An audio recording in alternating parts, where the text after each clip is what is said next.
बिस्मिल्लाहिर्रहमानिर्रहीम। अस्सलाम वालेकुम। उम्मीद है आप सब लोग खैरियत से होंगे। अच्छा, आज हम एनएलपी का लेक्चर नंबर 10th को मैं एक्सप्लेन करने जा रहा हूँ। जैसे आपने देखा, मैं थोड़ा सा रीकैप कर देता हूँ कि एनएलपी बेसिकली है क्या चीज़। एनएलपी का मतलब है कि ऐसा कम्युनिकेशन या ऐसी कम्युनिकेशन जिसमें हम किसी के मुताबिक कम्युनिकेट करते हैं, पर्सन को अंडरस्टैंड करके उसके मुताबिक जब आप उसको कम्युनिकेट करते हैं तो उसकी अंडरस्टैंडिंग ज़्यादा होती है, वो ट्रस्ट ज़्यादा डेवलप होता है। तो हम इस चीज़ के ऊपर काम कर रहे हैं। और जैसे मैंने आपको बताया था कि जब भी आप कम्युनिकेशन करते हैं किसी से, एक प्लान कम्युनिकेशन करते हैं, तो उसके 3 पार्ट्स होते हैं। एक प्री सेशन होता है, एक सेशन होता है और एक पोस्ट सेशन होता है। तो हम बेसिकली अभी ना प्री सेशन को डिस्कस कर रहे हैं। और आपको पता होना चाहिए कि प्री सेशंस में हम करते क्या हैं। देखिए, प्री सेशन एक ऐसा सेशन होता है जिसमें हम एक प्लान करते हैं, कि एनवायरनमेंट क्रिएट करते हैं ताकि एक माहौल ऐसा बने कि उसमें आप कम्युनिकेशन अच्छी कर सकें, या अगर आपने किसी में चेंज लेके आनी तो चेंज आसानी से आ सके।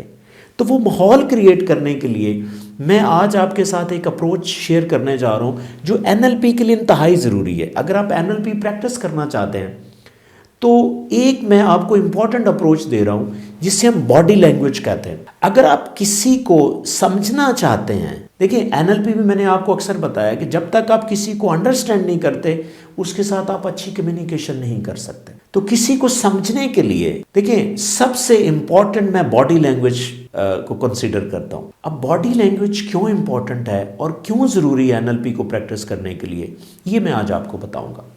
देखिए, आपने YouTube पे बहुत से लोगों को देखा होगा कि वो NLP की ना एक लिमिटेड सी टेक्निक्स आपको बताते हैं कि बस ये NLP हो गया। देखिए, आज मैं आपके सामने एक और चीज़ ऐड कर दूं कि NLP का कोई कोर्स नहीं है, कोई लिमिट नहीं है, ये एक समंदर है। यानी कि मैं आपको NLP की आज नई डेफिनेशन भी दे देता हूं कि NLP के अंदर हर वो चीज़ आती है जो आपको कम्युनिकेशन में हेल्प करती है। फॉर एग्जाम्पल, जिस तरह आज का मैंने जो टॉपिक ऐड कर रहा हूँ ये बड़ा इंटरेस्टिंग है, बॉडी लैंग्वेज। अगर आपको किसी की बॉडी लैंग्वेज की समझ आ गई ना तो आप बहुत अच्छी एनएलपी अप्लाई करेंगे। और बॉडी लैंग्वेज समझना क्यों जरूरी है, देखिए बॉडी लैंग्वेज कम्युनिकेशन का एक हिस्सा है। अभी मैं आपको बताता हूँ कि बॉडी लैंग्वेज क्या है, कम्युनिकेशन का एक पार्ट है।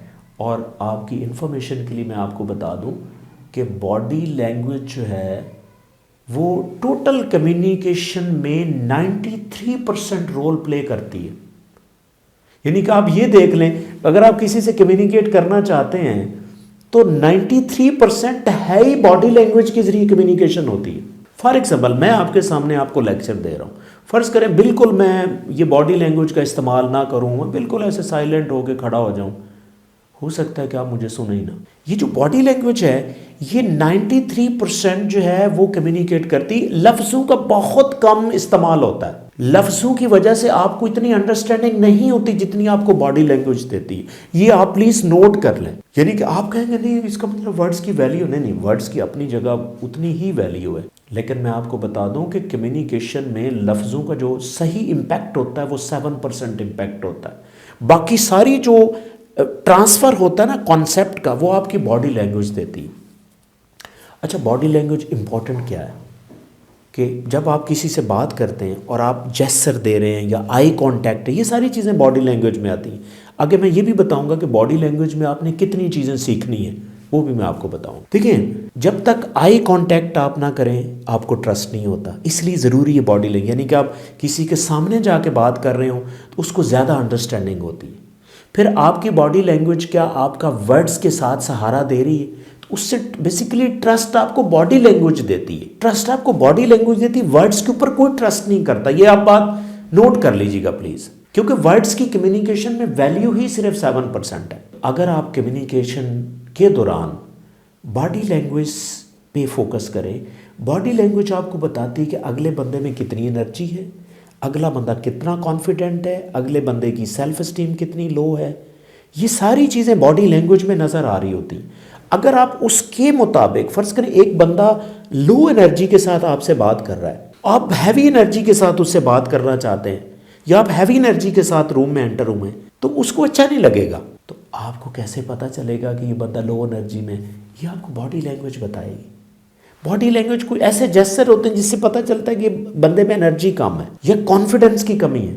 फर्ज करें एक लो कॉन्फिडेंस वाले बंदे से जब आप हैवी कॉन्फिडेंस के साथ मिलेंगे ना, तो आप उसे अच्छे नहीं लग रहे होंगे, क्योंकि वो लो कॉन्फिडेंस वाला बंदा, उसको लो कॉन्फिडेंस वाला ज्यादा अपीलिंग होगा। लो एनर्जी अगर उसकी है तो आपको लो एनर्जी करनी पड़ेगी, आपको एनर्जी मिरर करना है। अगर आपने मैच एंड मिरर वाली टेक्निक देखी है, अगर आप उसको फॉलो करेंगे तो आपको समझ आ जाएगा। अगर आपने किसी के साथ अच्छी तरह कम्युनिकेट करना है तो आप बॉडी लैंग्वेज को भी उसी तरह मैच करें अकॉर्डिंगली। अगर आप नहीं करेंगे, आपकी एनर्जी में और नेक्स्ट पर्सन की एनर्जी में अगर डिफरेंस आएगा तो आप में ट्रस्ट डेवलप नहीं होगा। तो इसीलिए मैं इंशाल्लाह कोशिश भी करूंगा कि बॉडी लैंग्वेज के ऊपर भी अलहदा से, अब बॉडी लैंग्वेज पूरी एक साइंस है। हाँ, किसी को ये बॉडी लैंग्वेज का पहले से आर्ट आता है तो वो अच्छी तरह एनएलपी का ज़्यादा इस्तेमाल कर सकते हैं। लेकिन यहाँ पे मेरा बताने का मकसद ये ज़्यादा ज़रूरी था कि माहौल क्रिएट करने के लिए प्री सेशन के अंदर अगर आप बॉडी लैंग्वेज को अंडरस्टैंड करके उसके मुताबिक बात करते हैं तो आपकी एनएलपी ज़्यादा अच्छा वर्क करेगी। अब आपको मैं बताता चलूँ, अगेन बता दूँ कि बॉडी लैंग्वेज क्यों ज़रूरी है। इसकी कई रीज़न्स हैं। देखें, एक तो जब बंदा ज़्यादा ट्रस्ट करता है ना, वो वर्ड्स के ऊपर ट्रस्ट नहीं करता, वो इमोशंस के ज़रिए ज़्यादा ट्रस्ट करता है, और इमोशन आपकी बॉडी लैंग्वेज में नज़र आएंगे। फ़र्ज़ करें अगर आप किसी के सामने जाके कहें कि आई लव यू, हो सकता है उसको बहुत अच्छा लगे, क्योंकि उसके साथ आपकी जो आई मूवमेंट है, आपके फेशियल एक्सप्रेशन है, वो ज़्यादा उसको अपील करेंगे रेदर दैन कि आप किसी को फ़ोन पे कहें कि आई लव यू। हो सकता है वो ट्रस्ट ही ना करे, क्योंकि जो वर्ड्स हैं जो फ़ोन के ज़रिए जा रहे हैं उसमें इमोशंस नहीं है, उसमें आपके फेशियल एक्सप्रेशन नहीं है।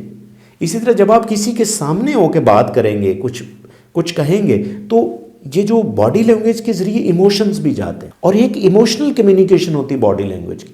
फिर एक फेशियल एक्सप्रेशन है, आपको बंदा नज़र भी आ रहा है, और ये मेमोरी ज़्यादा होती थ्रू विजुअल एक्सप्रेशन, मेमोरी ज़्यादा होती है। तो इसलिए भी जो बॉडी लैंग्वेज है वो बहुत इंपॉर्टेंट। आपके हैंड जेस्चर क्या है, फॉर एग्जांपल मैं आपको बताता हूँ। आपके सामने एक बंदा है, वो आके कहता है कि फ़र्ज़ करें वो ऐसे करता है, वो बताना ये चाह रहा है कि I am really an open minded person, वो ऐसे हाथ कर लेता है। इसका मतलब आप पे ट्रस्ट ना करें, क्योंकि लफ्ज़ और आपकी बॉडी लैंग्वेज में इनकॉन्ग्रुएंसी है, यानी कॉन्ग्रुएंट नहीं है आपकी बॉडी लैंग्वेज लफ्ज़ों के साथ। फ़र्ज़ करें एक बंदा आपको ऐसे कहता है कि I am really an open minded person, इसका मतलब ये सच बोल रहा है, ये ठीक है, you can trust on that, क्योंकि लफ्ज़ों के साथ बॉडी लैंग्वेज अगर मैच कर रही होती ना, तो बॉडी लैंग्वेज पे ज़्यादा ट्रस्ट करें, क्योंकि बॉडी लैंग्वेज कभी झूठ नहीं बोलती, क्योंकि बॉडी लैंग्वेज हमेशा अनकॉन्शियस होती है, उसमें आपका मिनिमम कंट्रोल होता है। हाँ, बहुत से लोग जो बॉडी लैंग्वेज में एक्सपर्ट हैं वो अपनी बॉडी लैंग्वेज को कंट्रोल कर लेते हैं सिचुएशन के मुताबिक, लेकिन आम बंदे से ये कंट्रोल नहीं होता। तो इसीलिए बॉडी लैंग्वेज ज़्यादा इंपॉर्टेंट है, क्योंकि अगले बंदे के कंट्रोल में नहीं होता। बॉडी लैंग्वेज से जो चीज़ आपको मिलती है वो लफ्ज़ों में नहीं है। इसलिए मैं अक्सर कहता हूँ कि आपने अगर अच्छा एनएलपी प्रैक्टिस करना है तो आप बॉडी लैंग्वेज सीखें। और बॉडी लैंग्वेज में 6 इंपॉर्टेंट चीज़ें होती हैं, 6 इंपॉर्टेंट। सबसे पहले जो चीज़ है बॉडी लैंग्वेज में, आपके जेस्चर्स हैं, यानी आप जेस्चर क्या कर देते हैं। फिर आई कांटेक्ट है, फिर स्पेस, प्रॉक्सिमिटी, आप दूसरा बंदा आपके साथ कितना करीब है, कितना करीब होना चाहता है, कितना करीब बैठ रहा है। फिर इसी तरह आपके जो हैंड मूवमेंट्स हैं, हैंड मूवमेंट है, फिर वॉइस टोन है, ठीक है, फिर आपके फेशियल एक्सप्रेशन है। ये 6 इंपॉर्टेंट जो कंपोनेंट्स हैं ना, ये बॉडी लैंग्वेज के होते हैं। आपका फेस की एक्सप्रेशन क्या है, तो वो क्या बता रहा है, आप फिर उसके मुताबिक बात करें, ठीक है। एक बंदा बात करते हुए उससे आप एक ना स्कूल ऑफ थॉट भी ले सकते हैं बॉडी लैंग्वेज से। तो इसी तरह अगर आप बॉडी लैंग्वेज में एक्सपर्ट होना चाहते हैं तो बॉडी लैंग्वेज में ये 6 इंपॉर्टेंट चीज़ें जो मैंने आपको बताई, 6 इंपॉर्टेंट कंपोनेंट्स हैं बॉडी लैंग्वेज के। इसके ऊपर अगर आप ग्रिप ले लें तो आप बंदे को बहुत अच्छी तरह समझ सकते हैं। और मैंने आपको बताया कि एनएलपी का प्रिंसिपल भी है कि अगर आपने एनएलपी इस्तेमाल करनी है तो पहले अगले बंदे को समझें। अगर आप नहीं समझेंगे तो आप अकॉर्डिंगली बात नहीं कर सकेंगे। और वर्ड्स बहुत मिनिमम, मैंने आपको बताया कि ओनली 7% वर्ड्स जो हैं वो आपकी कम्युनिकेशन में कंट्रीब्यूट करते हैं। यहाँ पे मेरी एक लाइन भी है, आपको आई होप कि आपको आसानी से समझ आ जाएगी। वो लाइन ये है कि never believe on 1, 4, 3 in written because only 7% words contribute in communication. Thank you.